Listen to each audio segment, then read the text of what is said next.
wa na'udzu min syururi anfusina min sayyiati a'malina may yahdihillahu fala mudilla lahu wa may yudlil fala hadiya lahu. Asyhadu an la ilaha illallah, asyhadu anna Muhammadar Rasulullah la nabiyya ba'da. Ya alhamdulillah, puji syukur marilah kita panjatkan selalu ya kehadirat Allah Subhanahu wa taala, berkat rahmat, hidayah, karunia serta inayahnya kita dapat berkumpul di sini dalam rangka kajian Saintek insyaallah yang diadakan oleh Salam UI gitu. Dan salat dan serta salam marilah kita junjungan selalu kehadirat Nabi besar kita Muhammad sallallahu alaihi wasallam. Oke. Sebelumnya biar menambah keberkahan kita di pagi hari ini gitu ya, ada baiknya kita sama-sama membuka majelis kita pada hari ini dengan sama-sama mengucap basmalah dan salawat. A'udzubillahi minasyaitonirrajim. Bismillahirrahmanirrahim. Allahumma shalli ala sayyidina Muhammad wa ala ali sayyidina Muhammad. Ya, jadi perkenalkan kembali mungkin teman-teman yang belum kenal, nama saya Grendi, saya dari FISIP 2017. Di sini insya Allah akan berkesempatan menjadi seorang moderator di acara kajian Robon Saintek ini ya, insya Allah. Dan dengan selanjutnya, biar supaya keberkahan kita semakin menambah gitu ya, dengan tadinya kita baca tahun dan salawat, kita lanjutkan gitu dengan pembacaan tilawatil Quran yang akan dibacakan oleh Akhina Farhan gitu ya. Gimana Akhina Farhan, udah nongol belum? Cek. Ya, Masya Allah. Ya. Ya gimana Farhan? Yes. Pada Farhan dipersilahkan untuk membacakan tilawah Quran. Terdengar ya? Alhamdulillah, loud and clear. Oke. Assalamualaikum warahmatullahi wabarakatuh. Waalaikumsalam warahmatullahi wabarakatuh. Yang dibacakan Quran Surat Al-Baqarah ayat 183 sampai 185. Masya Allah. Siap.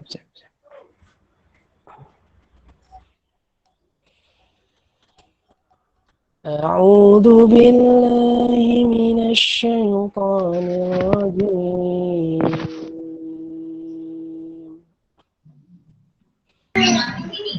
Bismillahirrahmanirrahim. Ya ayyuhalladzina amanu kutiba alaikumus shiyamu kama kutiba alal ladzina min qablikum كما كتب على الذين من قبلكم لعلكم تتقون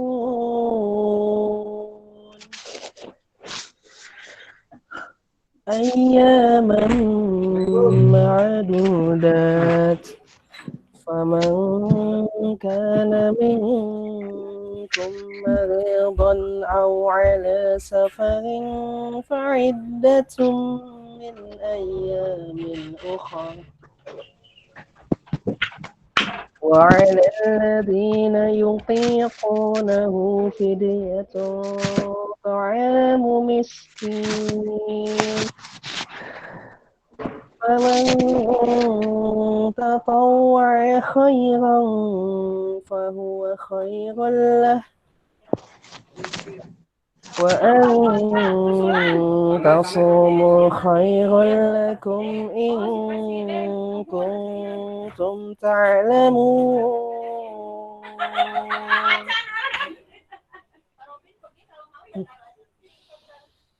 شهر رمضان الذي أنزل فيه القرآن هدى للناس وبينات من الهدى والفرقان فمن شهد منكم الشهر فليصم ومن كان مريضا أو على سفر فعدة من أيام أخرى يريد الله بكم اليسر ولا يريد بكم العسر ولتكملوا العدة ولتكبروا الله على ما هداكم ولعلكم تشكرون. Shadaqallahul azim. Dengan menyebut nama Allah yang Maha Pengasih lagi Maha Penyayang. Wahai orang-orang yang beriman, diwajibkan atas kamu berpuasa sebagaimana diwajibkan atas orang sebelum kamu agar kamu bertakwa, yaitu beberapa hari tertentu. Maka barang siapa di antara kamu sakit atau dalam perjalanan lalu tidak berpuasa, maka wajib mengganti sebanyak hari yang dia tidak berpuasa itu pada hari-hari yang lain.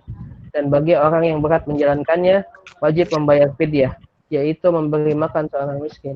Tapi barang siapa dengan kerelaan hati mengerjakan maka itu lebih baik baginya. Dan puasamu itu lebih baik bagimu jika kamu mengetahui. Bulan Ramadan adalah bulan yang di dalamnya diturunkan Al-Quran sebagai petunjuk bagi manusia dan penjelasan-penjelasan mengenai petunjuk itu dan pembeda antara yang benar dan yang batil. Karena itu, barang siapa di antara kamu ada di bulan itu, maka berpuasalah. Dan barang siapa sakit atau dalam perjalanan, dia tidak berpuasa, maka wajib menggantinya sebanyak hari yang ditinggalkannya itu pada hari-hari yang lain. Allah menghendaki kemudahan bagimu dan tidak menghendaki kesukaran bagimu. Hendaklah kamu mencukupkan bilangannya dan mengagungkan Allah atas petunjuknya yang diberikan kepadamu agar kamu bersyukur. Benar Allah dengan segala firman-Nya. Wassalamualaikum warahmatullahi wabarakatuh. Waalaikumsalam warahmatullahi wabarakatuh. Jazakallah khairan katsiran kepada Akhina Farhan ya, yang sudah membacakan surat Al-Baqarah ayat 183 sampai 185. Ya, semoga kita yang ada di sini yang mendengarkan maupun yang membacanya dapat keberkahan dan pahala yang banyak di sisi Allah Subhanahu wa taala. Amin amin ya rabbal alamin. Oke.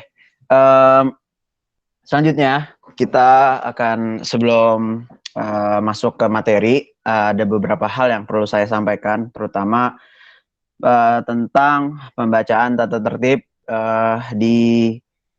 pada kajian hari ini, gitu ya. Bismillah. Ada beberapa tata tertib.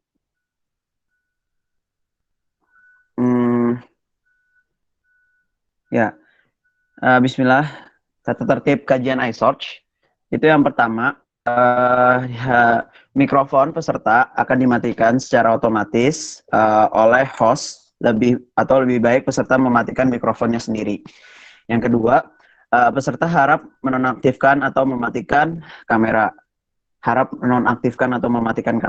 Yang ketiga, sesi tanya jawab akan dibuka oleh MC setelah Ustadz menyampaikan materinya. Yang keempat, peserta dapat menyampaikan pertanyaan langsung maupun melalui moderator atau MC. Peserta yang ingin bertanya dapat bertanya langsung maupun ditulis di kolom komentar. Nah, ini ketentuannya untuk pertanyaan. Untuk yang bertanya langsung bisa tulis di kolom komentar dengan format nama underscore ingin bertanya gitu. Misalkan Grandi underscore ingin bertanya atau Farhan underscore ingin bertanya.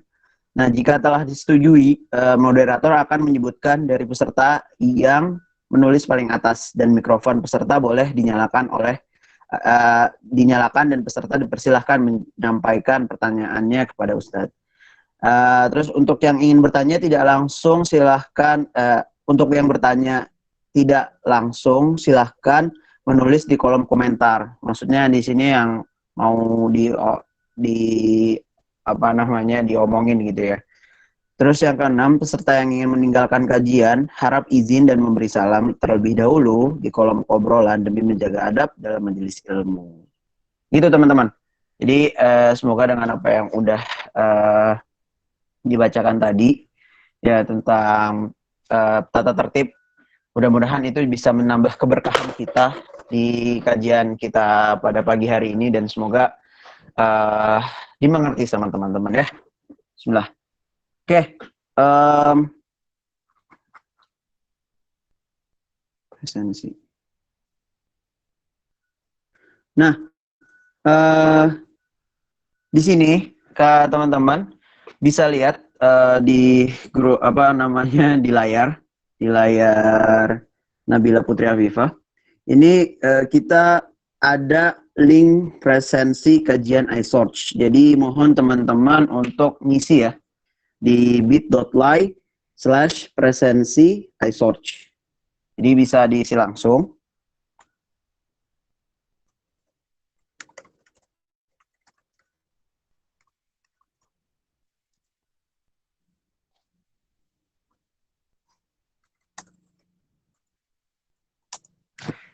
Ya, insya Allah ya.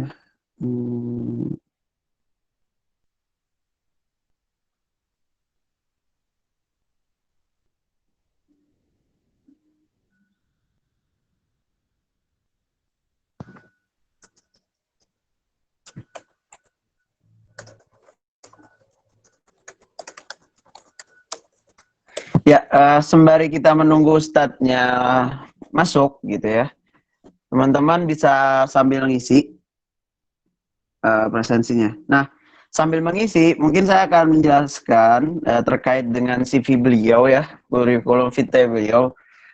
Ustadz Farid Numan bin Hasan gitu ya. Insya Allah beliau adalah seorang suami yang memiliki istri 1 dan anak 5.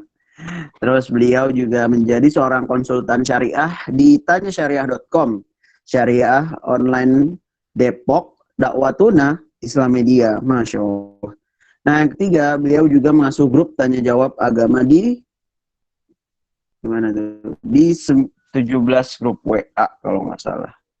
Ya betul banget, 17 grup WA. Jadi teman-teman di sini yang ingin benar-benar memahami tentang, ya saya akan balik lagi sebelumnya bahwa tema kita pada hari ini itu adalah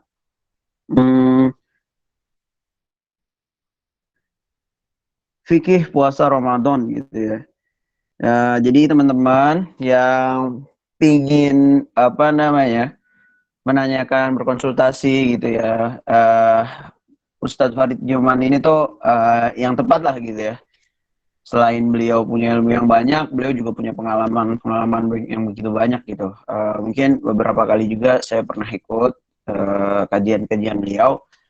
Jadi disimak aja nanti gitu. Nah, ini juga ada buku-buku yang ditulis sama beliau gitu ya, dari 2003 sampai tahun sekarang gitu udah ada juga. Yang pertama itu Anugerah Allah yang Terzolimi gitu, itu di tahun 2003. Terus yang kedua ada Problematika Ramadan itu di 2004. Terus ada Yas'alunaka an Tanya Jawab Fikih 2009, ada Bunga Rampai Politik Islam 2009, Halal Haram Musik 2014, Zulhijjah dan Kurban 2018, Fikih Perempuan Kontemporer 2018, Fikih Praktis Hari-Hari 2019, dan terakhir ada nih yang baru nih 2020, Syarah Hadis Arba'in An-Nawawi gitu.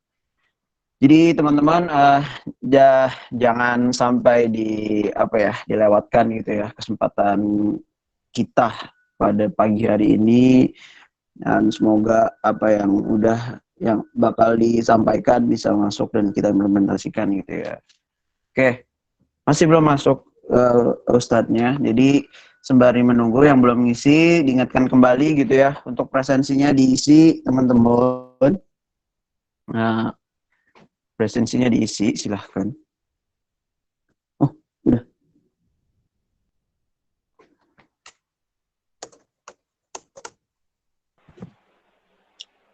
Assalamualaikum. Waalaikumsalam warahmatullahi wabarakatuh. Bapak ya. Iya, siap. Ya, alhamdulillah kita sudah kedatangan pembicara kita gitu ya, yang insya Allah tadi sudah saya bacakan CV-nya, sudah saya teman-teman tahu gitu ya.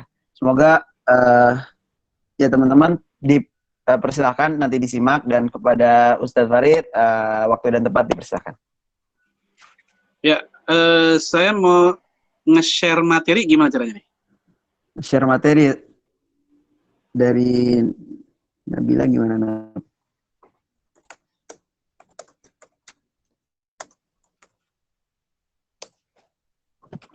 Start.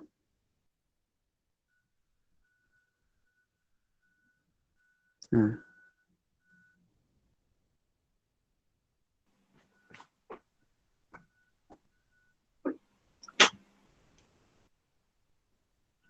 ya itu ya? Ya, udah Ustaz. Ya, baik. Bismillahirrahmanirrahim. Assalamualaikum warahmatullahi wabarakatuh. Waalaikumsalam warahmatullahi wabarakatuh. Alhamdulillah. Assalatu wassalamu ala rasulillah wa ala alihi wa sahbihi wa man wala wa la hawla wa la quwwata illa billah amma ba'd. Ikhwanu fiddin wal akhwatil kiram, a'azanallahu wa iyyakum. Alhamdulillah, pagi hari ini seperti yang kita rencanakan bersama-sama, ya kita bisa mengudara, bisa mengkaji di antara ilmu-ilmu Allah Subhanahu wa taala yang ada di ayatnya, ayat qauliyah, dan juga dalam sunnah Rasulullah Shallallahu Alaihi Wasallam. Kita akan bahas tentang Ramadan itu syahdu. Ya, Ramadan syahdu di masa wabah. Ya, walaupun di masa wabah bagi seorang muslim dia tidak boleh kecil hati, berputus asa, karena Allah menegaskan ma khalaqta hadza batila. Tidaklah yang Allah ciptakan itu sia-sia. Tidaklah yang Allah ciptakan kepada hamba-Nya itu sia. Semuanya pasti ada pelajaran. Semuanya ada hikmah. Ya, contohnya adalah saat ini, kondisi ini, ya membuat ilmu agama yang dulunya mungkin kita tidak prediksi, yang mungkin baru tersimpan di rak-rak kitab para ulama salaf, ulama terdahulu, itu akhirnya kita baca lagi, kita kaji lagi. Ya, ini kita melihat masalah atau musibah dari sudut pandang yang out of the box begitu. Ada manfaat yang bisa kita ambil. Baik. Ya, sekarang kita masuk pada slide atau screen yang pertama. Bahwa saum itu menahan diri. Itu makna secara bahasa. Ya, saum artinya al-imsak. Mungkin bisa baca di situ surat Maryam ayat 26. Faquli inni nazartu lirahmani shauma falan ukallimal yauma insiya. Ya, Allah berfirman kepada Maryam, katakanlah olehmu, ya, aku bernazar kepada Allah untuk diam, untuk tidak bicara, menahan diri, ya, tidak akan bicara seharian kepada manusia. Jadi Maryam bernazar nggak mau ngomong sama orang. Dan di situ Maryam menggunakan kata sauma, saum artinya menahan diri. Ya. Dan ada latar belakang kenapa Maryam seperti itu. Ya, dia hamil saat itu, kehamilan Nabi Isa alaihi salam, dan manusia menuduhnya berzina karena dia nggak punya suami. Ya, atas izin Allah dan kehendak Allah, Maryam hamil tanpa suami.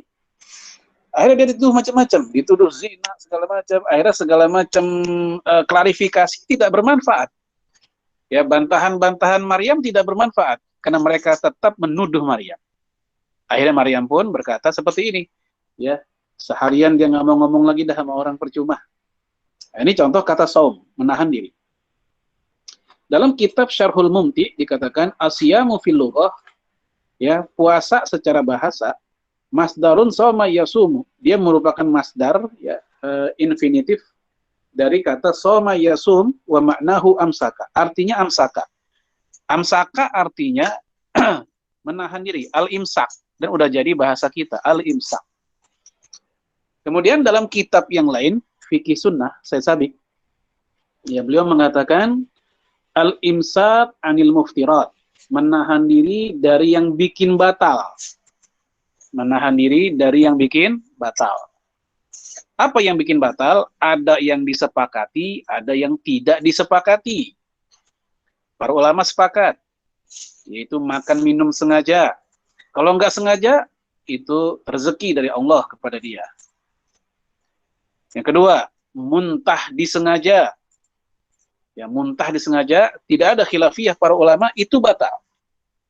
Kalau nggak sengaja, ya nggak sengaja, dia datang ke misal pasar yang mungkin baunya sangat menyengat, sehingga dia pun mual, lalu dia pun muntah. Nah, ini terdorong oleh muntah tanpa sengaja, ya tidak batal.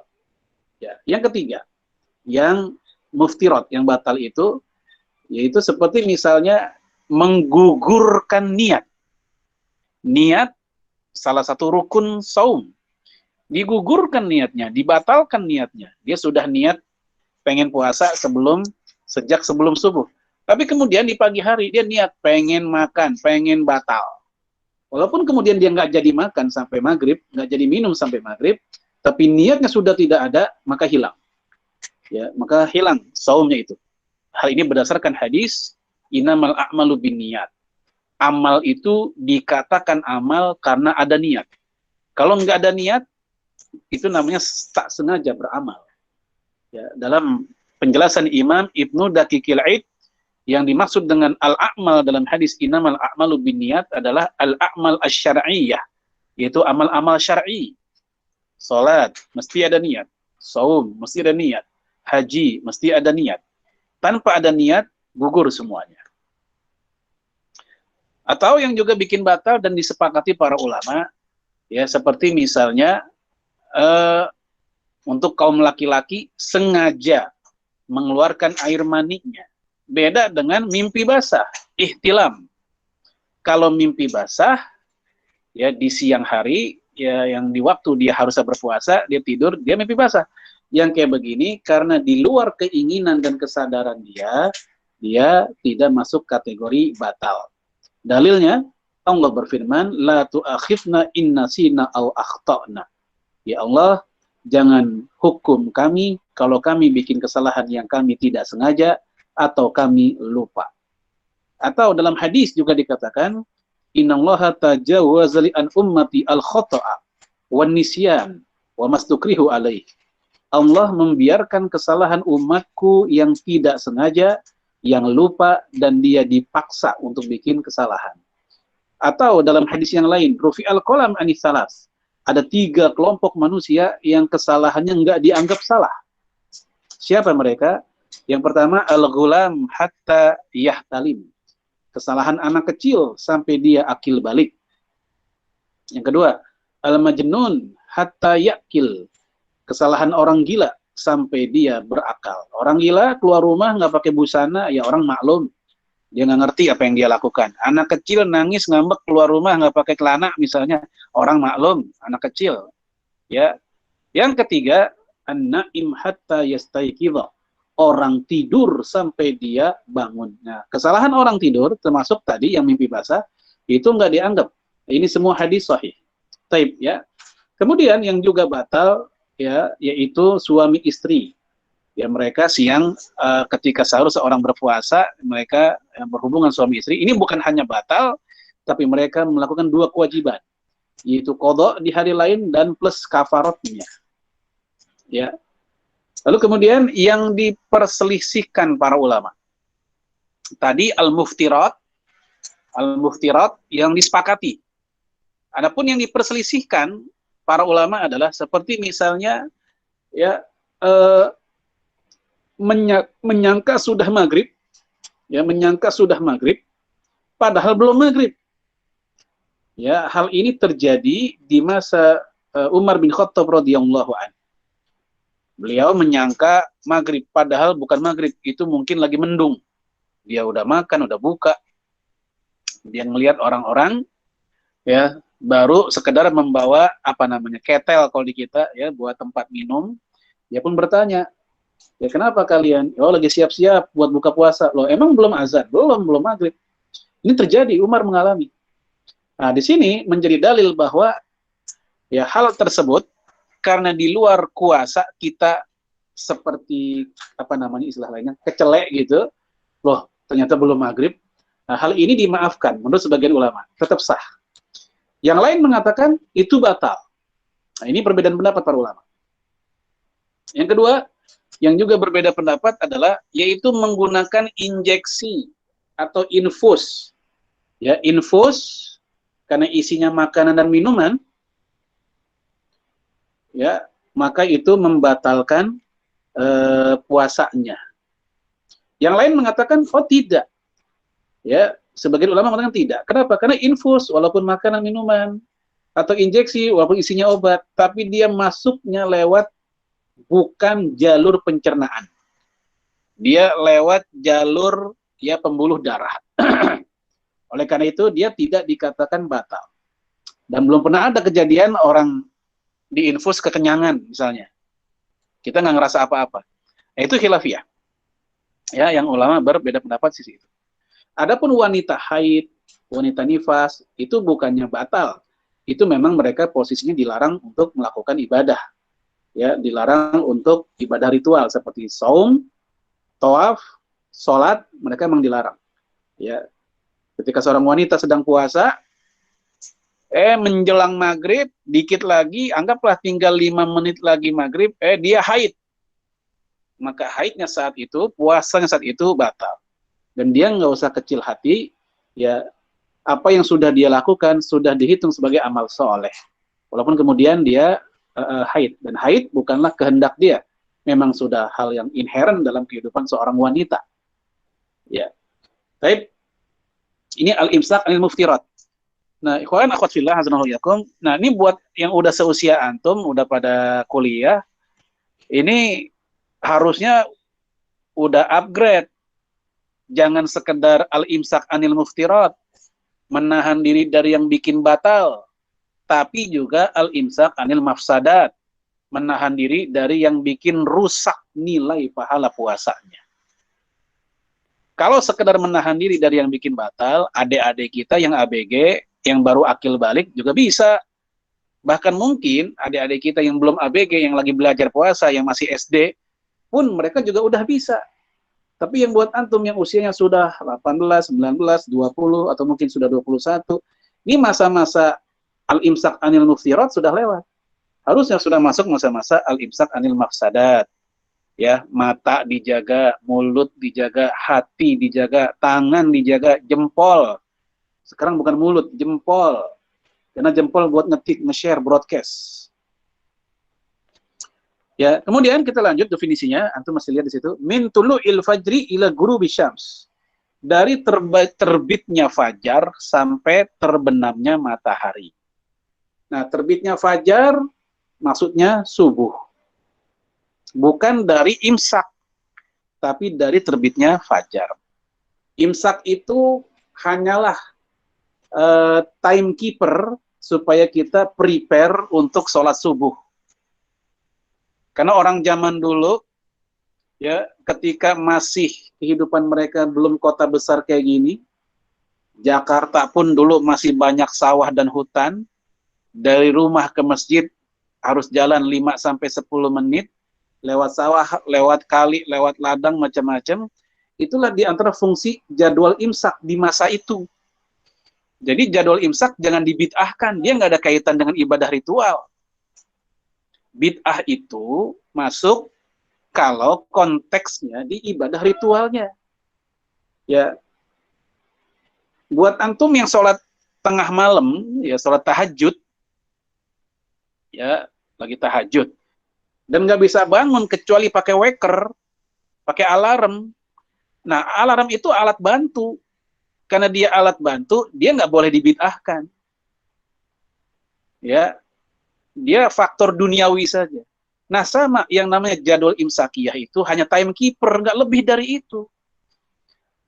Maka sangat mengherankan ketika ada orang membid'ahkan jadwal imsakiyah. Berarti dia mesti paham dulu definisi apa itu bid'ah. Ya, Rasul mengatakan, man ahdatsa fi amrina hadza. Orang yang membuat hal-hal yang baru dalam urusan kami. Maksudnya urusan kami, urusan agama. Ya, Rasul tegas bilang kayak begitu dalam hadis Imam Bukhari dari Aisyah. Ya, adapun masalah imsak, ya pakai weker, itu masalah alat duniawi, nggak ada kaitan dengan ritual agamanya. Ya, jadi begitu. Jadi sekali lagi dimulai sejak fajar, bukan dari imsak. Karena banyak orang salah sangka. Nah, ini tugas kita untuk meluruskan, mengedukasi. Imsak masih boleh makan dan minum. Cuman siap-siaplah untuk ke masjid. Ini kalau konteksnya sedang nggak wabah ya. Lagi wabah pun ya juga siap-siap gitu. Oke, itu fajar. Kemudian ila ghurubi syams, sampai terbenamnya matahari. Ya, sampai terbenamnya matahari. Ini maksudnya apa? Di dalam Al-Qur'an dikatakan summa atimus siyam ilal lail. Lalu sempurnakanlah puasa kalian sampai malam. Nah, malam ya dia punya awal, ada tengah, ada akhir. Kapankah awal malam? Yaitu maghrib ghurubis syams. Gitu. Oleh karena itu Rasulullah Shallallahu Alaihi Wasallam dia buka puasanya di maghrib, para sahabat juga di maghrib. Ya, ada orang yang buka puasanya isya, seperti orang-orang Syiah. Ya, mereka menganggap isya lah waktunya malam. Karena kalau maghrib ya masih rada malam, ya belum malam banget ya. Malam itu ditandai dengan bintang gemintang. Nah, kalau maghrib belum. Nah, kita nggak ikut pendapat itu karena bertentangan dengan sunnah Rasulullah Shallallahu Alaihi Wasallam dan para sahabat. Rasul dan sahabat berbuka di waktu maghrib, sebagaimana penjelasan dalam hadis yang cukup banyak. Taib. Kemudian ma'aniyah, ya, antum lihat di kalimat terakhir, ya ma'aniyah, ya bersamaan, ya dibarengi dengan adanya niat. Ya kita udah bahas di awal tadi, kalau nggak ada niat, maka dia bukan lagi puasa, lagi diet. Haji nggak pakai niat, bukan haji, tapi lagi tamasya, jalan-jalan. Ya sholat nggak pakai niat, bukan sholat, tapi lagi stretching, lagi pemanasan, lagi olahraga. Ya, oleh karena itu mesti ada niat dalam definisi ibadah. Ya, Syekh Utsaimin mengatakan setiap definisi ibadah biasanya dibarengi oleh kata ma'aniyah, niat untuk ibadah, niat untuk ta'abbud, beribadah kepada Allah Subhanahu wa taala. Baik, ini saum itu menahan diri. Kita masuk ke slide yang kedua. Ya. Ramadan itu pembersihan, musim laundry. Ya, hal itu ditegaskan secara definisi bahasa dan juga asar, ya, dan juga ada hadis yang menyebutkannya. Oleh karena itu sangat rugi orang yang lewat Ramadan, selesai Ramadan dalam keadaan ya dosa sama ibu bapaknya belum hilang, belum minta maaf ke orang tua. Dosa sama temennya, ya misal sesama antum di Salam, ya atau dengan yang di HMJ, atau dengan yang di LDK fakultas, kita punya masalah misalnya. Mumpung Ramadan, selesaikan masalah kita. Walaupun kita pihak yang benar, nggak ada masalah kalau kita minta maaf duluan, itu lebih mulia. Ya kita nggak usah jual mahal, kita duluan yang minta maaf, nggak ada masalah. Walaupun kita yang benar sebenarnya. Mumpung Ramadan, musim laundry. Kita lihat di situ hadisnya, apa namanya keterangannya. Imam Abul Hasan Al-Mawardi. Ya, beliau bercerita, wa kana syahrul Ramadan, dulu di zaman dahulu bulan Ramadan yusamma fil jahiliyah natikun. Dinamakan di zaman jahiliyah dengan nama natikun. Artinya lelah dan payah. Karena orang puasa itu capek memang. Fasummiya fil Islam, lalu di zaman Islam dia dinamakan dengan Ramadan. Makhudun min rondo, yang diambil dari kata ar-rondo. Ya, jamaknya Ramadanun atau Ramadanat. Apa artinya rondo? Wa huwa syiddatul har, yaitu panas banget, ya panas yang sangat. Li'annahu hina furidha wa faqa syiddatul har. Karena ketika puasa Ramadan disyariatkan tahun kedua Hijriah, itu bertepatan dengan cuaca ya musim panas. Ya musim panas. Nah, kita ini puasa udah masuk hari ketiga. Kita merasakan ya paling enggak buat orang Depok adem-adem aja. Ya sejuk. Ya, enggak panas. Maka kita bersyukur yang tinggal di daerah Katulistiwa pertengahan, kadang musim panas, kadang musim hujan. Ya, saudara kita yang ada di kutub utara dan selatan atau bagian yang mendekati itu, kadang mereka Ramadan 21 jam, malamnya hanya 3 jam. Kebalikannya ada yang malamnya 20-an jam, siangnya hanya 3 atau 4 jam. Baik, nah kita ini pertengahan dari dulu. Ya. Kemudian, waqad rawa Anas bin Malik. Anas bin Malik meriwayatkan, ya dia sahabat Nabi sekaligus pelayan di rumah Rasul sampai 8 tahun di rumah Rasul. Ya, dia menyebut bahwa Rasul bersabda, "Innama summiya Ramadan", ya dinamakan dengan Ramadan li'annahu yarmidudz dzunub, karena itu menghapuskan dosa. Ya, laundry tadi, menghapuskan dosa, membakar dosa. Ay yahrikuha wa yadhhabu biha, yaitu memanaskannya, membakarnya dan menghilangkannya.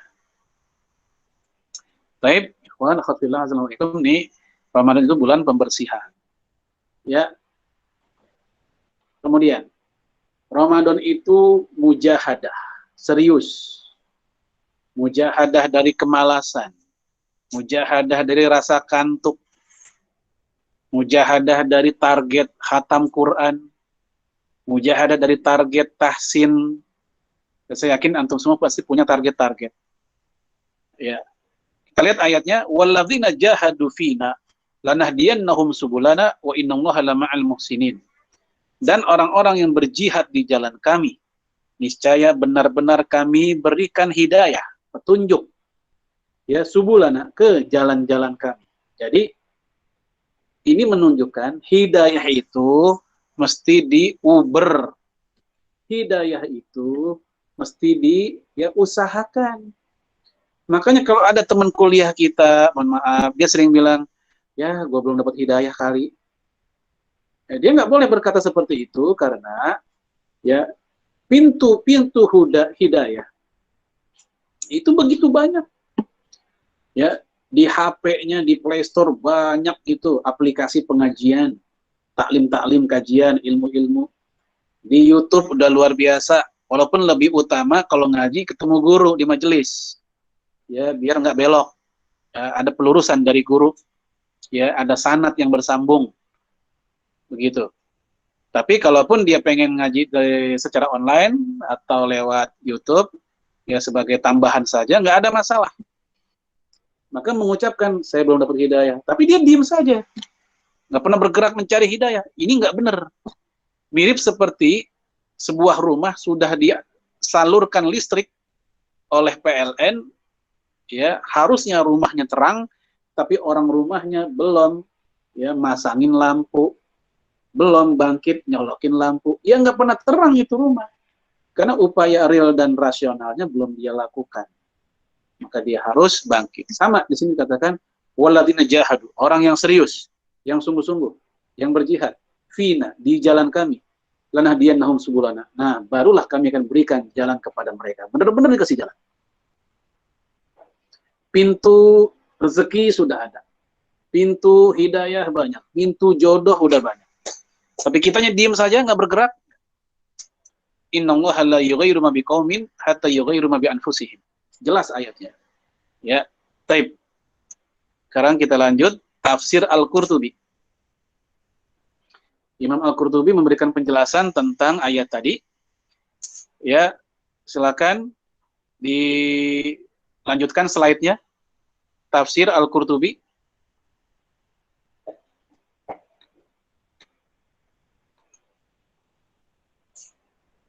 Wa qala As-Suddi wa ghairuh. As-Suddi dan yang lainnya berkata,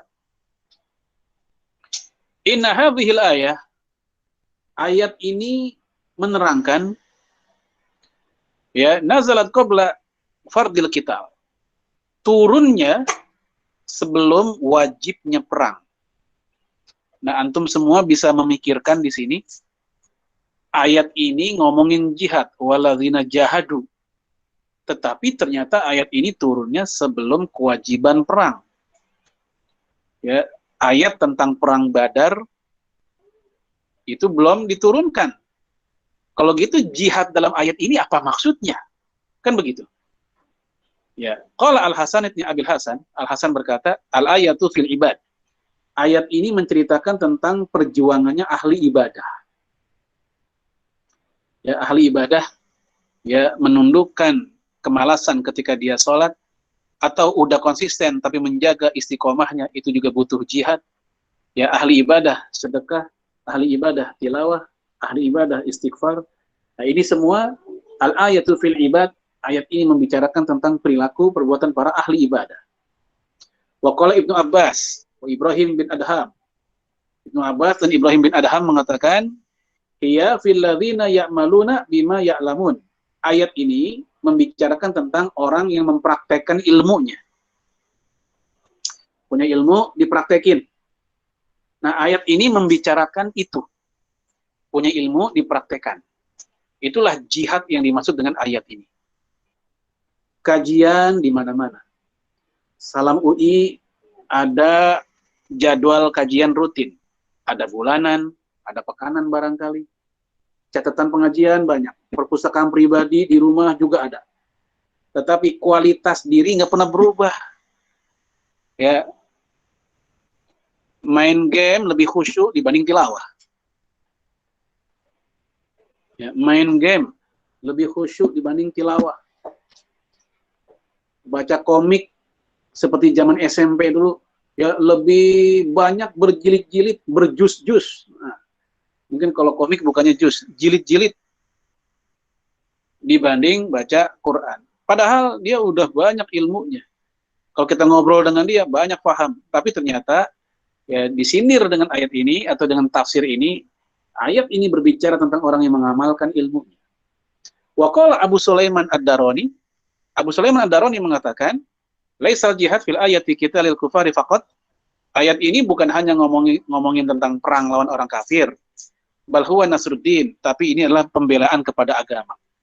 Jadi seluruh aktivitas dalam membela agama itu jihad. Nggak kudu perang kital di medan tempur. Kita punya uang kita buat membiayai para ustadz untuk dakwah di pedalaman, itu jihad buat kita juga.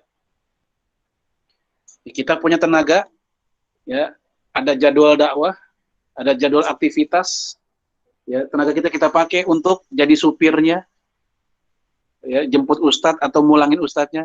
Jangan jemput doang nggak dipulangin, ya.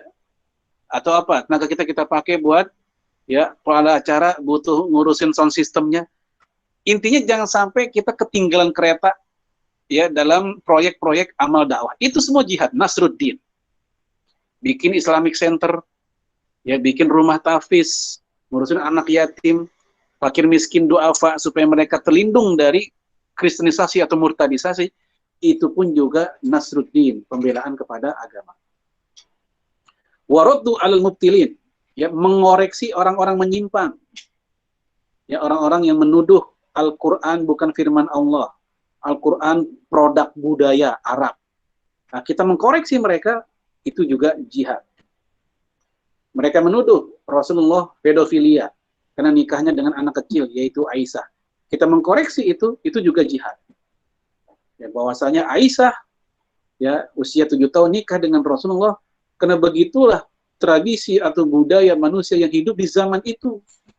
Kalau kita ingin menilai sebuah tradisi di sebuah zaman, selamilah diri kita seolah-olah kita hidup di zaman itu.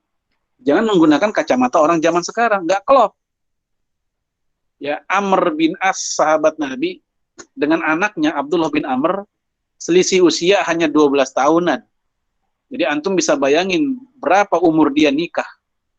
Kita aja dengan orang tua kita, selisih usianya bisa ada yang 20-30 tahun.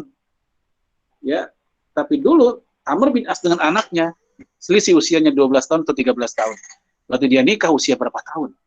Karena memang budaya saat itu. Nah, ini contoh. Ya, waraddu ala mubtilin, mengoreksi, ya, penyimpangan, baik penyimpangan segi pemikiran, akhlak atau apa.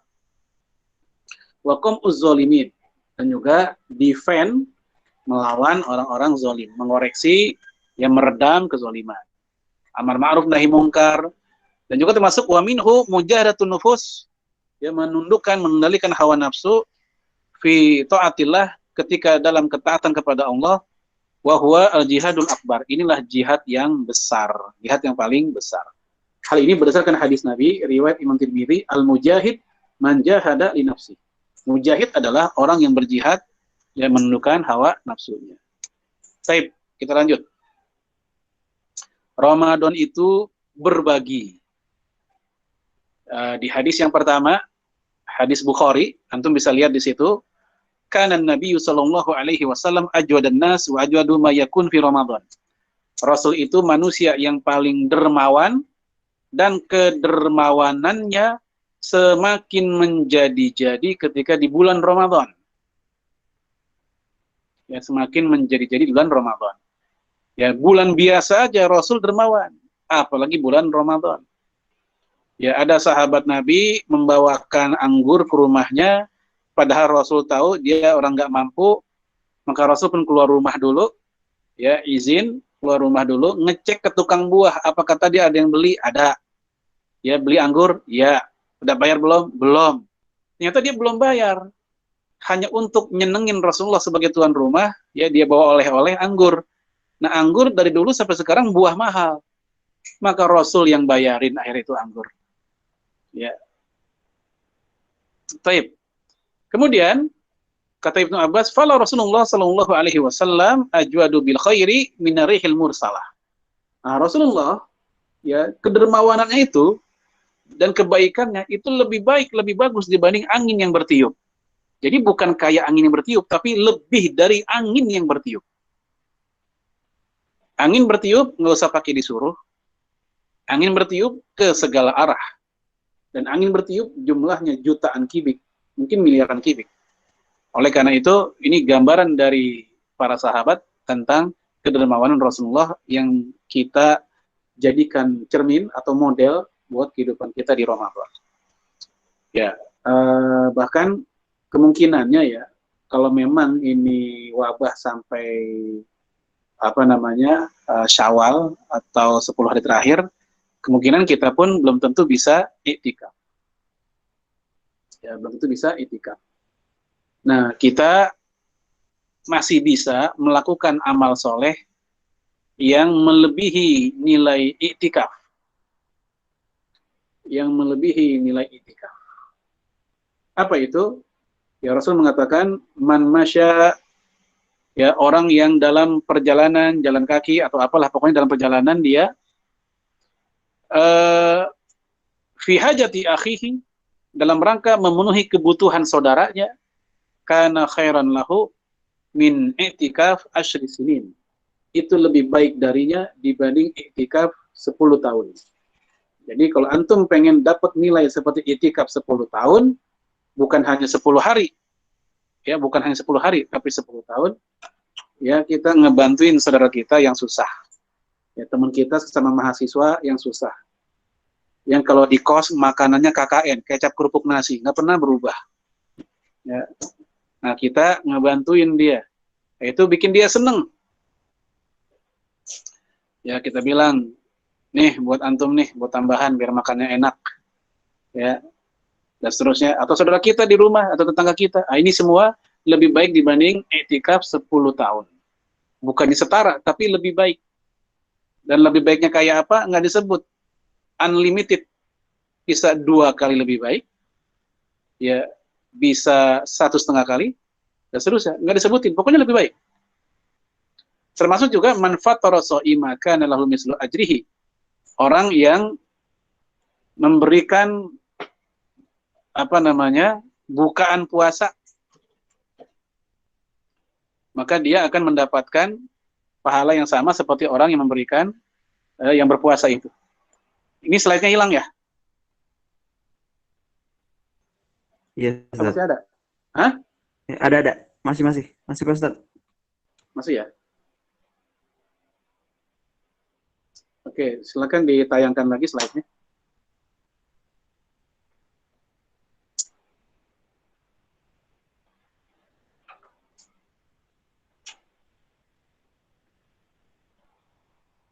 Ya. Sekarang kita masuk ke Ramadan itu Al-Quran. Slide selanjutnya. Ramadan itu Al-Quran. Bulan Al-Quran. Ya, ayatnya jelas. Syahrul Ramadan alladzi unzila fihi Al-Quran hudal linnas wa bainati minal huda wal furqan.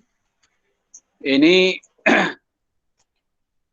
Imam Asy-Sya'bi menceritakan tentang ayat ini dan juga ayat selanjutnya, inna anzalnahu fi lailatul qadar, bahwa Al-Quran itu turun 2 kali tahap, 2 fase Al-Quran turun.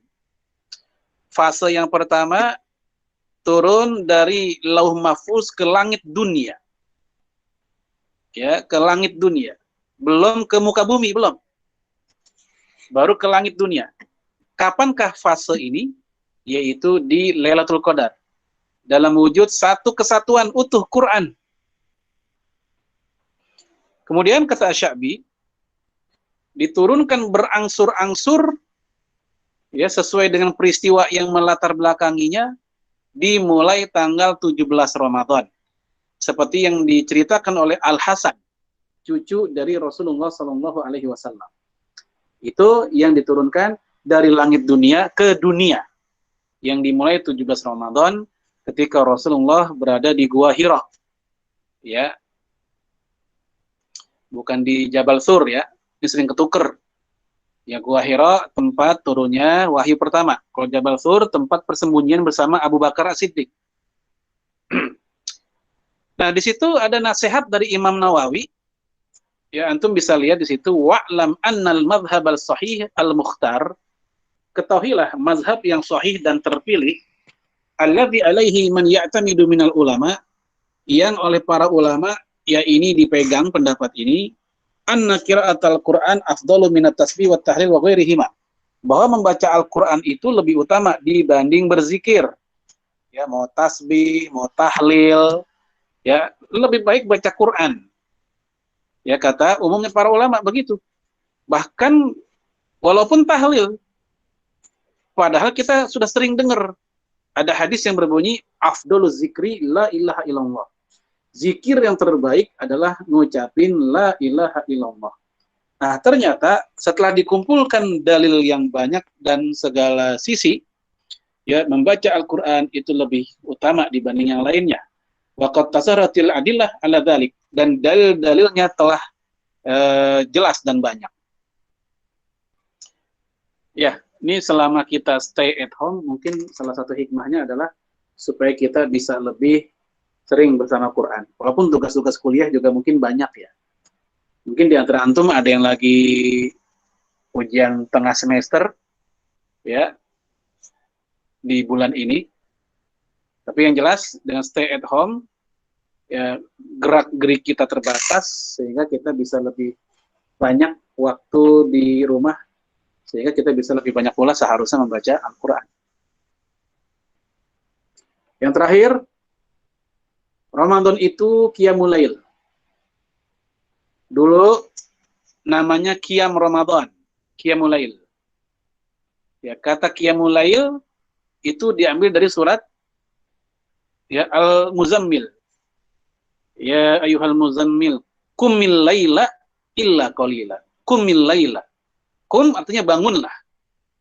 Ya, qiyamul lail.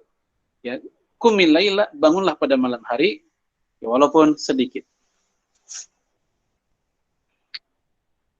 Di dalam kitab Al-Mawsu'ah Al-Fiqhiyah Al-Kuwaitiyah itu dijelaskan tentang definisi dari qiyamul lail.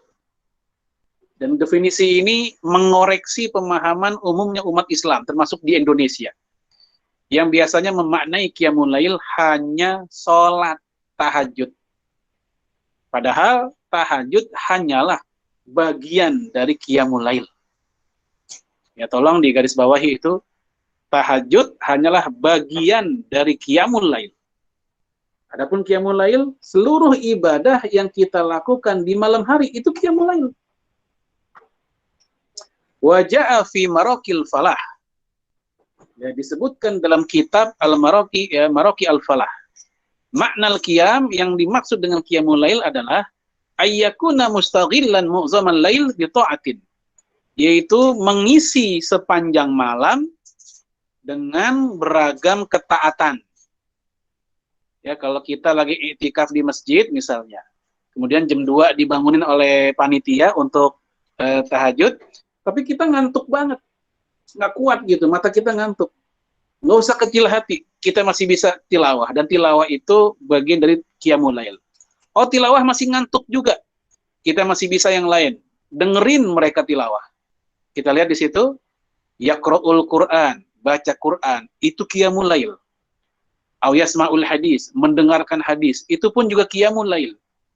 Au yusabbih, atau ngucapin tasbih, berzikir, tasbih, itu pun qiyamul lail. Au yusolli ala nabi, atau bersolawat kepada Rasul. Berselawat kepada Rasul, itu pun qiyamul lail. Wasilah baina qiyamil lail wa tahajud, sehingga kaitan antara qiyamul lail dan tahajud adalah anna qiyamal lail a'ummu minat tahajud. Qiyamul lail itu lebih global, lebih umum dibanding tahajud. Ya, kalau tahajud, ya sholatnya itu. Jadi kesimpulannya, tahajud, ya udah pasti itu qiyamul lail. Tapi qiyamul lail belum tentu tahajud. Karena qiyamul lail ada yang lain. Tilawah juga qiyamul lail, ya sholawat, berzikir, ya mendengarkan hadis atau mengkaji hadis, itu pun bagian dari qiyamul lail. Nah, tahajud sunnahnya adalah tidur dulu. Afdolnya begitu. Tapi kalau tanpa tidur dulu juga sah, karena itu merupakan keafdolan saja, bukan syarat sahnya tahajud. Baik, ikhwan akhwat-fillah azza wa jalla, inilah tentang materi kita Ramadan di masa wabah. Insya Allah tidak jauh berbeda, kecuali tempatnya aja yang berubah. Biasanya kita melakukan di masjid, kita bolak-balik ya ke masjid, kadang ke kos, ke masjid, kadang ke rumah, apalagi 10 hari terakhir. Ya, sekarang situasinya berbeda, ya kita bisa melakukannya di rumah. Mengintai Lailatul Qadar pun bisa di rumah. Yang namanya iktikaf itu bukan syarat sahnya mendapatkan Lailatul Qadar. Yang mendapatkan Lailatul Qadar adalah siapapun yang beribadah, walaupun sedang tidak iktikaf, maka dia juga dapat Lailatul Qadar. Iktikaf hanyalah rentetan acara untuk mengisi Lailatul Qadar atau 10 malam terakhir juga. Ulang miswab. Ya, kita lanjut silakan. Ya, Masya Allah, jazakallah khairan katsiran Ustaz Farid Eman yang udah memberikan kita insight yang begitu banyak, ya. Mungkin izinkan saya sedikit Ustaz untuk merangkum apa yang akan didiskusikan nanti gitu ya Ustaz ya. Bismillah. Jadi teman-teman, ada beberapa hal yang perlu kita ketahui gitu. Bahwasanya yang pertama, puasa itu menahan diri. Yang mana salah satunya di sini membahas bahwasannya amal itu harus ada niatnya gitu. Kalau misalkan nggak ada niat, amal itu bisa gugur gitu ya. Terus, nah kalau misalkan kita tahu imsak itu tuh sebenarnya bukan suatu hal yang suatu hal yang final kalau misalkan kita mau makan, tapi ini cuma menjadi suatu hal yang timekeeper gitu. Nah terus yang kedua ada Ramadan itu pembersihan gitu ya. Maksudnya di sini adalah kita saling memaafkan kesalahan-kesalahan orang lain gitu ya. Dan yang ketiga ada Ramadan itu berbagi, itu ya kita banyak lah gitu berbagi di bulan Ramadan ini karena pahalanya begitu banyak. Dan yang keempat ada Ramadan itu Al-Qur'an. Nah, baca Quran di sini juga dijelaskan itu bahwasannya baca Quran lebih baik daripada tahlil ataupun zikir-zikir yang lainnya gitu. Dan dengan kita stay at home gini, harusnya kita tuh punya waktu yang banyak untuk bisa mengelola diri kita, meningkatkan diri kita, aktivitas kita terhadap Al-Quran itu sendiri gitu ya. Dan yang terakhir adalah Ramadan itu Qiyamul Lail gitu ya. Dan teman-teman di sini mungkin salah satunya bisa melakukan tahajud gitu ya. Mana tahajud ini tuh ternyata hanyalah sebagai salah satu bagian dari Qiyamul Lail itu sendiri. Dan tadi penyikapan kita tentang tidak adanya itikaf di masjid gitu ya, itu tidak menutup kemungkinan insya Allah kita bisa mendapatkan Lailatul Qadar di Ramadan ini. Oke, itu aja teman-teman, rangkuman sedikit dari saya. Jadi kita akan membuka sesi selanjutnya yang yaitu adalah berupa tanya jawab gitu ya. Untuk teman-teman yang ingin bertanya, sekali lagi diingatkan coba di kolom chat gitu ya ditulis nama _ ingin bertanya gitu ya. Jadi biar saya tahu sendiri siapa yang mau nanya. Dipersilahkan dari sekarang teman-teman yang ingin ditanyakan.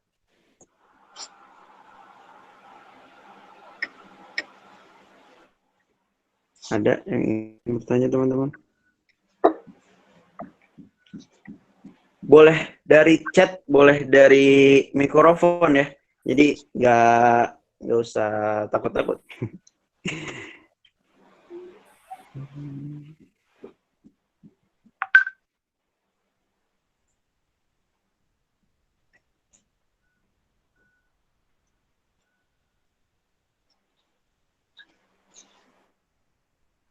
Oke, ada?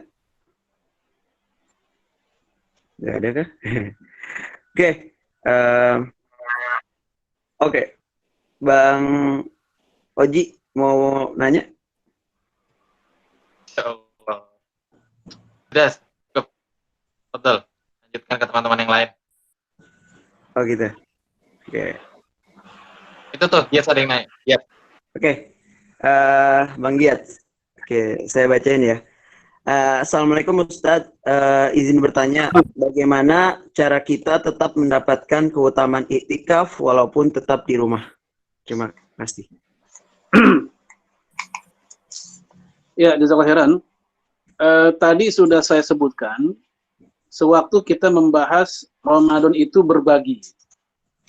Ya, saya sebutkan sebuah hadis, man masya fi akhihi fi hajati akhihi, orang yang berjalan dalam rangka memenuhi kebutuhan saudaranya, kana khairan lahu min i'tikaf asyri sinin. Maka itu lebih baik baginya dibanding i'tikaf ya 10 tahun. Jadi bukan hanya setara dengan i'tikaf yang 10 hari itu, tapi lebih baik dibanding i'tikaf 10 tahun. Ini hadis riwayat Imam Tabrani, dan kata Imam Al-Haythami statusnya jayyid. Ya, hadis jayyid, sanadnya berarti bagus.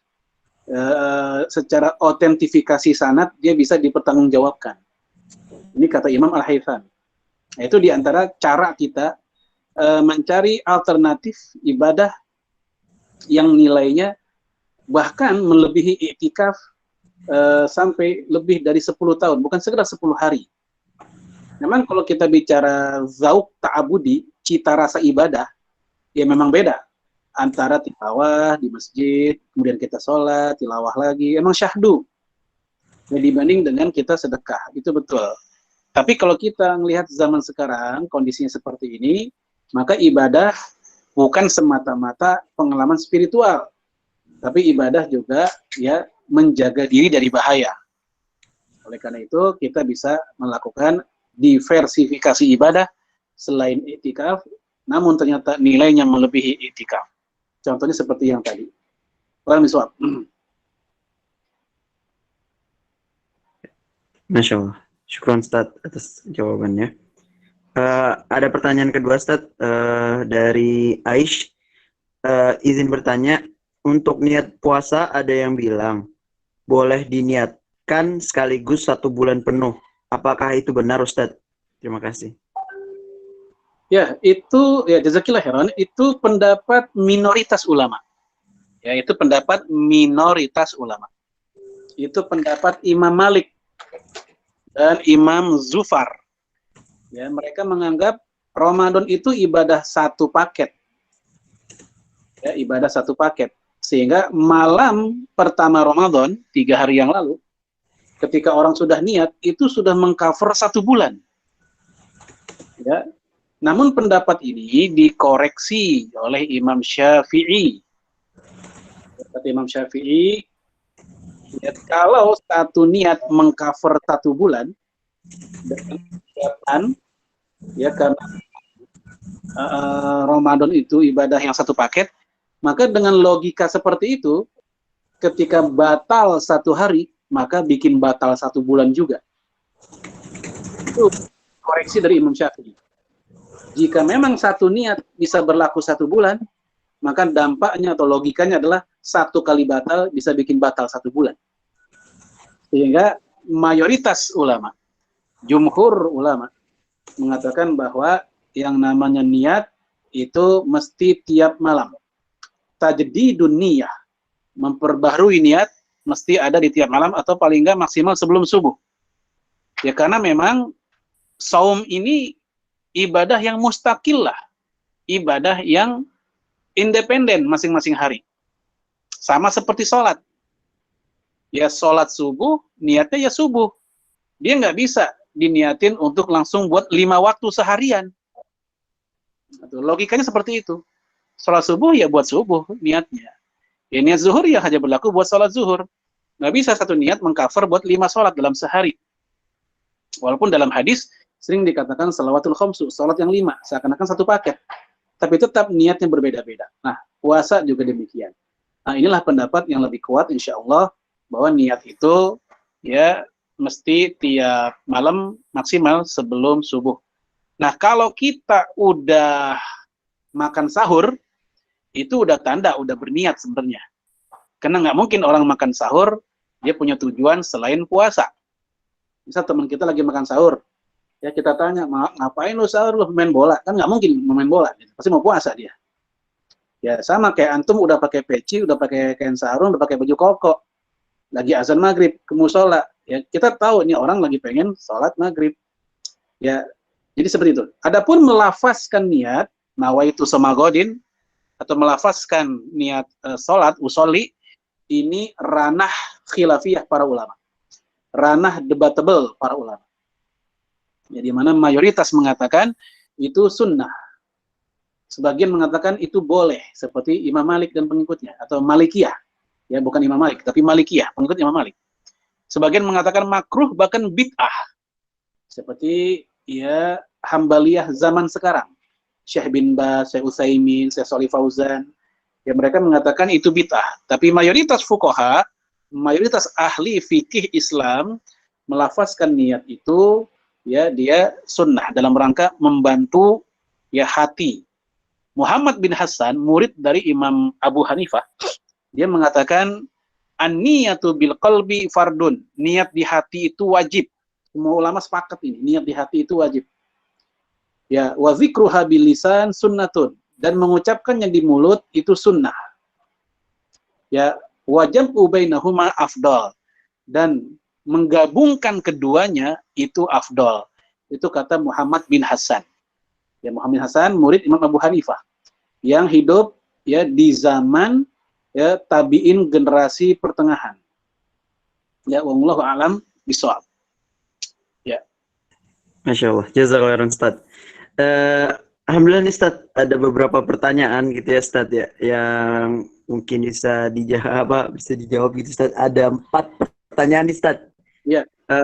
Yang pertama, Assalamualaikum Ustaz, saya ingin bertanya, di bulan Ramadan ini dalam berinteraksi dengan Al-Quran, lebih utama menghatamkan merojaah atau menghafal Al-Quran? Jazakallahu khairan Ustaz. Ini saya baca semua dulu atau satu persatu aja Ustaz? Satu-satu aja ya, biar nggak lupa. Oke, siap Ustaz. Ustaz. Baik, untuk yang pertama ini tentang sikap kita dalam berinteraksi sama Al-Quran di Ramadan itu lebih utama yang mana? Lebih utama adalah mana yang paling urgen, yang paling kita butuhkan. Buat orang yang masih proses belajar, ya dia masih ada PR misalnya, meluruskan beberapa huruf pengucapan hijaiyah. Misal dia huruf ain masih susah, dia huruf ro masih belum, huruf jim masih belum bagus. Maka yang bagus dia lakukan adalah tahsinut tilawah. Buat di antara kita yang ngerasa alhamdulillah kita udah bagus, tinggal tajwidnya saja yang disempurnakan, maka sempurnakanlah tajwid itu. Tapi kalau jangan dilupa, mohon maaf, jangan sampai ini dianggap oh kok gitu nggak usah tilawah. Tetap tilawah, seperti biasa tilawah. Tilawah seperti biasa, tapi untuk hal-hal tertentu ada bagian yang lebih kita unggulkan. Buat kita yang ngerasa alhamdulillah saya tahsin sudah, kan sudah mendingan lah begitu.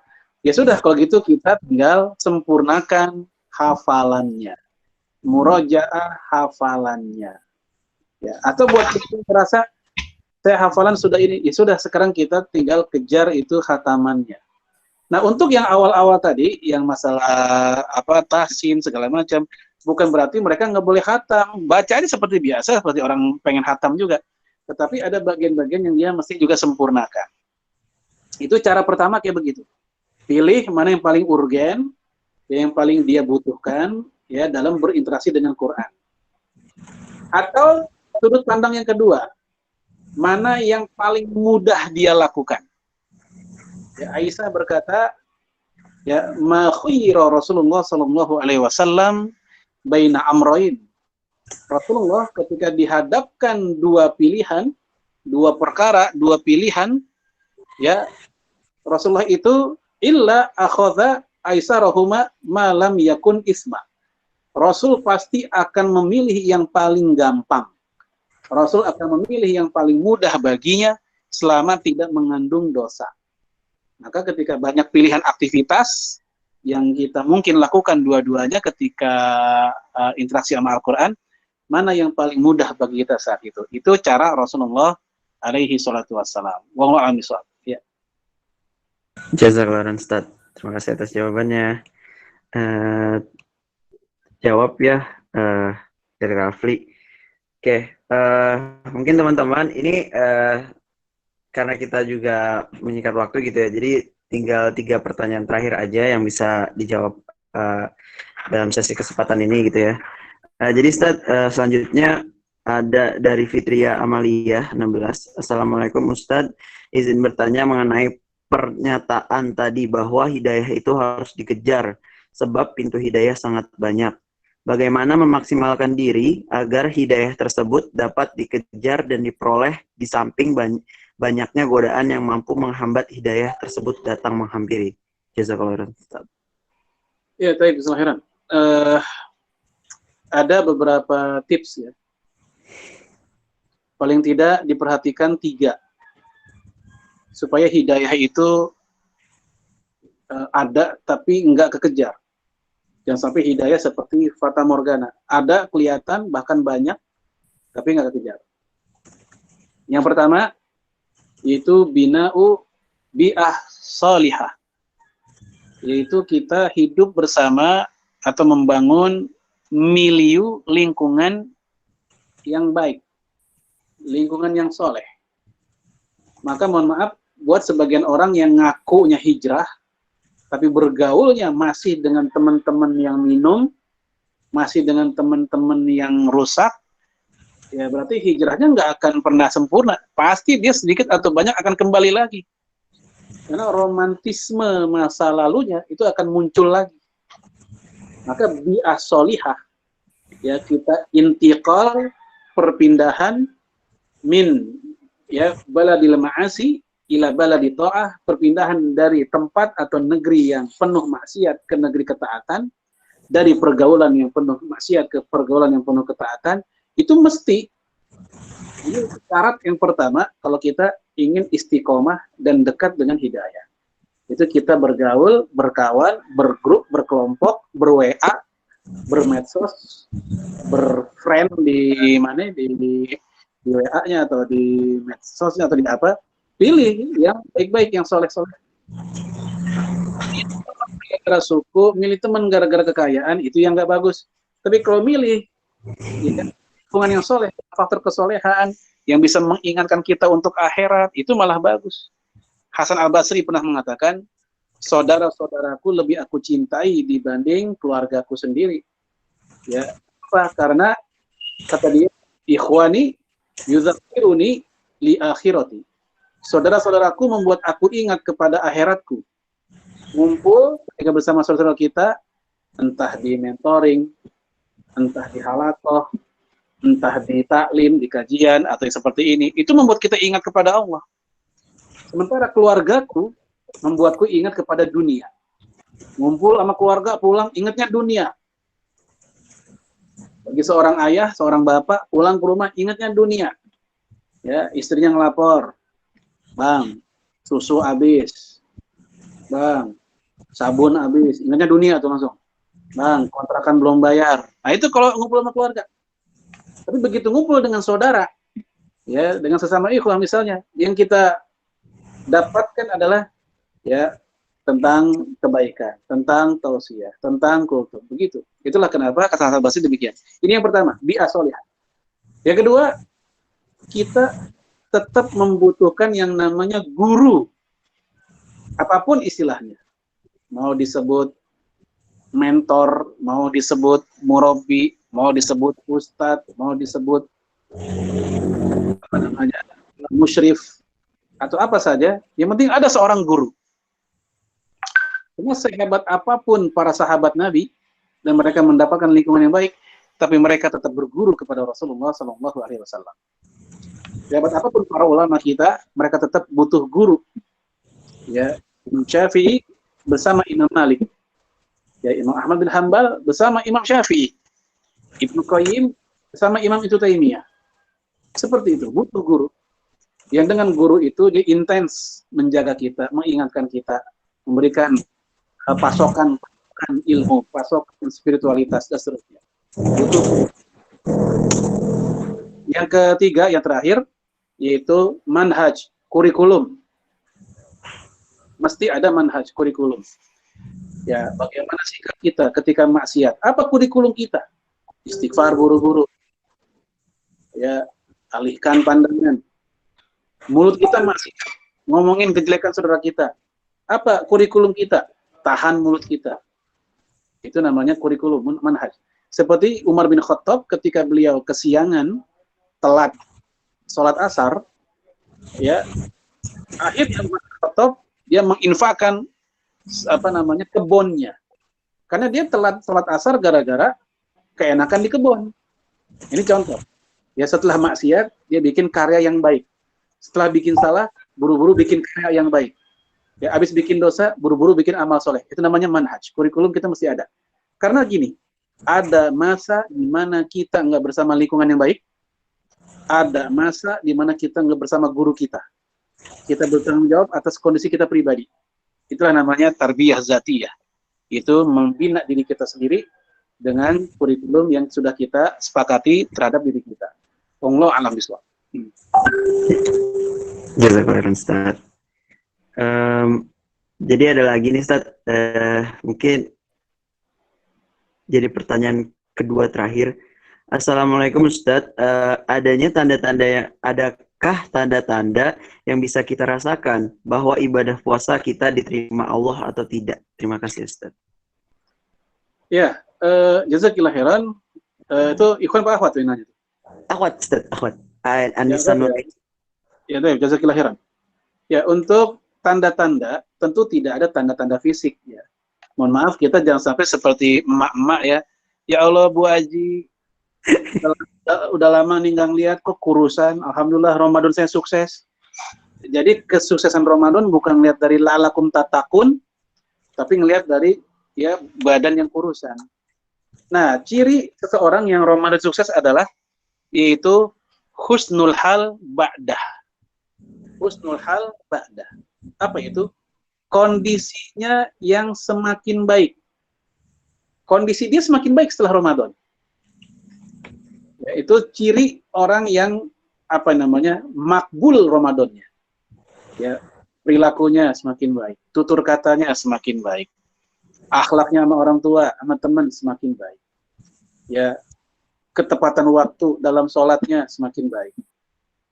Ya, apalagi zikirnya semakin baik dan seterusnya. Jadi husnul hal ba'dah itu diantara cara sederhana kalau kita pengen tahu kita sukses atau tidak Ramadannya. Ya, Allah miswab. Syukran Ustaz, jazakallahu. Ini mungkin jadi pertanyaan terakhir Ustaz. Bismillah, dari Nabila Huwaida. Assalamualaikum Ustaz, saya ingin bertanya perihal niat. Bagaimana ketika seseorang itu sakit, ia memaksakan diri untuk berpuasa namun dengan niat jika tidak kuat maka akan dibatalkan di siang harinya. Apakah niat yang seperti ini diperbolehkan? Syukran. Baik, jazakallahu khairan. Perlu diingat, Allah sudah memberikan dispensasi, rukhsah, dan Allah suka, Allah cinta kalau rukhsahnya itu dipakai. Ya, apa dispensasinya? Faman kana minkum maridhan aw ala safarin fa iddatun min ayamin ukhra. Ya, kalau kalian dalam keadaan sakit dan perjalanan safar, maka gantilah di hari lain. maka ambillah rukhsah itu, jangan dipaksakan, apalagi hingga sampai mencelakai diri. Sayyid Sabiq mengatakan, ya idza somal marid, jika orang yang sedang sakit dia berpuasa, ya tahmilul masyaqqah, dan dia pun merasakan kepayahan, susah, soma saumu, puasa itu tetap sah memang, tetapi ya yukrahul lahu dzalik, hal itu dimakruhkan bagi dia. Makruh. Kenapa? Karena li'iradi al-rukhsah, karena dia telah melawan atau menolak ya'ani rukhsah, keringanan. Jadi kalau memang sudah dapat keringanan, mendingan kita ambil keringanan itu, jangan dipaksakan untuk berpuasa kalau lagi sakit. Karena ternyata itu jadi makruh. Ya, karena khawatir la tulqu bi aydikum ila tahlukah, jangan menjerumuskan diri sendiri dalam jurang kebinasaan. Ya, wallahu a'lam bishawab. Baik, alhamdulillah rabbil alamin. Ustaz, mungkin sebenarnya ada satu pertanyaan terakhir, Ustaz. Mungkin boleh dijawab juga nggak, Ustaz? Ya, silakan, terakhir. Ya. Ya, terakhir banget nih kayaknya. Dari Wahyu Tias, Ustaz. Assalamualaikum Ustaz, izin bertanya tentang sholat tarawih. Kalau dilakukan sendiri di rumah, bagaimana baiknya ya Ustaz? Apakah harus seperti yang sholat tarawih berjamaah di masjid? Syukron Ya, Ustaz. Afan. Untuk sholat tarawih di rumah, seorang diri sah. Sholatnya gimana? Ya kayak sholat biasa, sholat 2 rakaat. Surat-suratnya yang kita hafal aja nggak apa-apa, walaupun pendek. Ya, rakaat pertama kulhu, rakaat kedua ya al-falaq. Terus salam seperti biasa, selesai. Wirid-wiridnya gimana? Ya kita mau baca Quran juga boleh, mau apa Allahumma innaka afun karim tuhibbul afwa fa'fu anni, atau boleh nggak dipakai karimnya juga boleh. Ya. Lalu kita bangun lagi salat 2 rakaat, sah. Atau kita nggak ada zikir-zikirnya juga sah. Karena zikir-zikir itu hukumnya sunnah, nggak ada kaitan dengan masalah sah atau tidak sahnya sholat. Jadi kalau kita sendiri di rumah sholatnya, lakukan 2 rakaat seperti biasa, seperti orang sholat sunnah 2 rakaat biasa. Selesai salam, kita berdiri lagi seperti itu nggak ada masalah. Suratnya diulang-ulang terus selama 8 rakaat atau 11 rakaat, atau mungkin buat antum yang pengen 23 rakaat, semuanya sah, sama sekali nggak ada masalah. Karena yang penting rukunnya sudah dilakukan. Di antaranya Al-Fatihah sudah kita baca. Nah, gitu. Baik, ya. Masya Allah. Sekali lagi jazakallahu khairan Ustaz atas ilmu-ilmu yang udah dikasih gitu ya di pagi hari ini menjelang siang. Semoga teman-teman apa yang udah kita dengarkan dari Ustadz Farid ini bisa masuk gitu ya ke hati kita, ke pikiran kita, yang nantinya kita bakal implementasikan gitu, dan bukan cuma sekedar kita dengarkan. Jadi demikian teman-teman sekalian dan juga Ustadz, sekali lagi jazakallahu khairan, dan juga kepada teman-teman terima kasih banyak atas atensinya gitu ya di pagi hari ini. Untuk menambah kesempurnaan kita dalam majelis ilmu kali ini, insya Allah akan dibacakan doa gitu ya. Jadi mungkin teman-teman untuk suhu gitu ya, dan insya Allah saya akan memimpin doanya gitu ya. Atau mungkin Ustadz berkenan nggak Ustadz untuk membacakan? Ya, apa-apa. Tanya aja. Karena hari ini udah 4 jadwal, jadi capek. Masya Allah, barakallah Ustadz, barakallah. Oke, teman-teman sekalian, marilah kita sama-sama tundukkan hati-hati kita bermunajat kepada Allah Subhanahu wa taala. Semoga apa yang kita lakukan hari ini selalu diberkahi oleh Allah Subhanahu wa taala. Astaghfirullahalazim.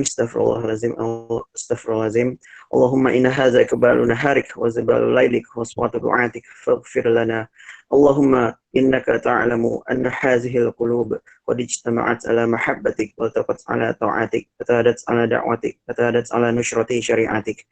Wasikillahumma rabitataha wa adimuttaha wa hdiha subulaha wa amlaha bin nurika alladhi la yahbu wa shrah suduraha bi faydil iman bik wa jamilit tabakulli alayk wa ahiha bi ma'rifatik wa mithala shahadati fi sabilik innaka ni'mal mawla wa ni'man nasir.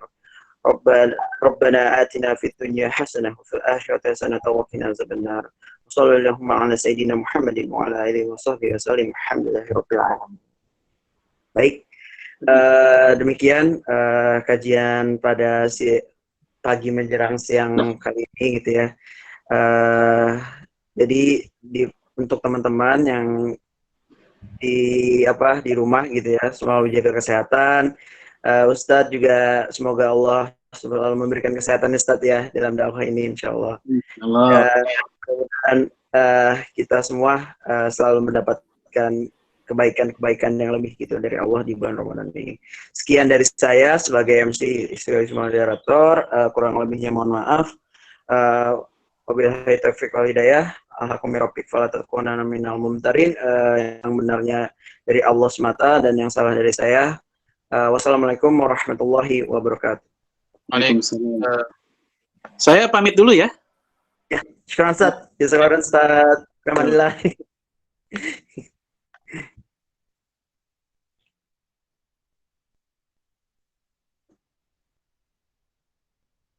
Izin pamit ya. Assalamualaikum.